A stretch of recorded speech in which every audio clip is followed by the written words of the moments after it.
صاحبزادہ حامد رضا صاحب، آپ اگر پاکستان تحریک انصاف کے اس وقت ساتھ ہیں تو تحریک انصاف کی جتنی پاپولیرٹی ہے اس کا پاپولیرٹی کا بھی اتنا ہی بوجھ ہوتا ہے۔ عمران خان سوائے سڑکوں کے اوپر شور مچانے کے اگر بات چیت والا راستہ اپنا لیں تو راستہ نکل آئے گا۔ ہو سکتا ہے الیکشن 3 ماہ بعد بھی ہو تو عمران خان جیت جائیں، لیکن جو راستہ وہ اپنا رہے ہیں اس میں ہم سڑکوں کے اوپر فساد دیکھ سکتے ہیں، ملک میں امن نہیں دیکھ سکتے۔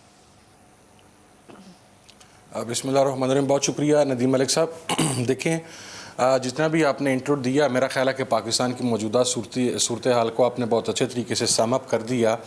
میں صرف ایک بات کرنا چاہتا ہوں موجودہ حالات کو مد نظر رکھتے ہوئے کہ ہمارے ہاں جو لوکل پنچایتی سسٹم ہے، جس کی جو میرے ذاتی خیال میں ہمارے جوڈیشل سسٹم سے زیادہ افیکٹو ہے، کیونکہ اس کا جو اس کی رزلٹ ریشو ہے وہ کہیں زیادہ ہے ہمارے سو کالڈ یہ جوڈیشل سسٹم سے اور یہ بڑے ہائی جوڈیشل سسٹم سے اور ان چیزوں سے۔ اس پنچایتی نظام کے اندر ایک طریقہ کار ہوتا ہے کہ جب ہر دو فریقین کو سامنے بٹھایا جاتا ہے تو ماضی کی کسی بات کو ڈسکس نہیں کیا جاتا۔ اگر آپ ماضی میں ایک دوسرے کے ذات کے اوپر یا ایک دوسرے کی پارٹی کے اندر کیڑے نکالنے شروع کریں گے تو پھر اس کا کوئی حل نہیں نکلے گا۔ وہ کہتے ہیں کہ there is always a beginning۔ آپ نے ماضی کو دفن کر کے ایک نئی بگننگ شروع کرنی ہوتی ہے۔ میں نے آپ کے بے تحاشا پروگرامز میں یہ کہا کہ جب بھی عمران خان صاحب نے انیشیٹو لیا، دیکھیں انہوں نے آج بھی ایک بات کہی کہ میں کسی بھی اے پی سی میں جانے کے لیے تیار ہوں جو پاکستان کو موجودہ بحران سے نکال سکے۔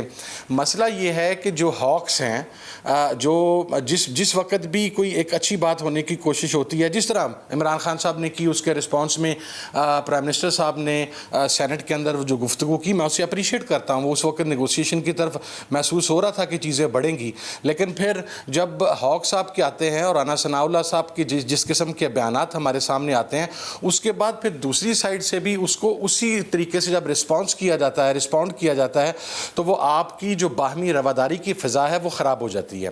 اچھا، اب ایک اور چیز ہے، یہ جو رانا ثناء اللہ صاحب نے بیان دیا، پاکستان کے اندر اور سر رواداری نام کی چیز عمران خان کے پاس نہیں ہے۔ معذرت کے ساتھ میں 20-22 سال سے میں نے ان کے کچھ سینکڑوں انٹرویوز کیے، میں ان کے بہت قریب سے ان سے باتیں کی ہیں۔ رواداری ان کے پاس نہیں ہے۔ اگر آپ کہیں کہ رواداری ہے، سیاست کے اندر آپ نے بدترین مخالف کے لیے بھی آپ رواداری رکھتے ہیں۔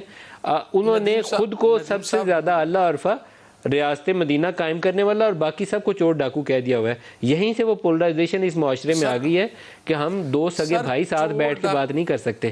یہ پولرائزیشن آ گئی ہے۔ اگر آپ آنکھیں چرا رہے ہیں تو آپ جھوٹ کہہ رہے ہیں۔ رمضان کا مہینہ ہے، ہمیں سچ بولنا چاہیے۔ ہم نے اس معاشرے کو ودا سر اگینسٹ اس کر دیا، اس کے علاوہ ہم نے اس معاشرے میں کچھ نہیں چھوڑا۔ مجھے اگر آپ جواب دینے دیں، ہمیں بالکل سچ بولنا چاہیے۔ تو پھر سچ یہ بھی ہے کہ آصف علی زرداری کو گریبان سے پکڑ کر لاڑکانہ میں میاں شہباز صاحب نے گھسیٹنا تھا۔ سچ یہی ہے کہ پنکھے لے کے مینار پاکستان پر حکومت کی پالیسی کے خلاف پنکھیاں میاں شہباز شریف صاحب بھی جلتے تھے۔ سچ یہی ہے کہ ڈان لیگز کے اندر کالا کوٹ پہن کے میاں نواز شریف صاحب سپریم کورٹ کے اندر چلے گئے۔ سچ یہ بھی ہے کہ محترمہ بے نظیر بھٹو کی کریکٹر اسیسینیشن مسلم لیگ نون ہی کرتی رہی ہے۔ تو ایک فرد کو اب مورد الزام نہیں ٹھہرا سکتے۔ ہماری 80s آپ نے جن کا نام لیا اس کا انجام کیا ہوگا؟ 11 سال آصف علی زرداری جیل میں رہے، اس کے بعد نواز شریف جیل میں رہے، دونوں کی حکومتیں وقت سے پہلے ٹوٹ گئیں، ملک میں مارشل لا لگ گیا۔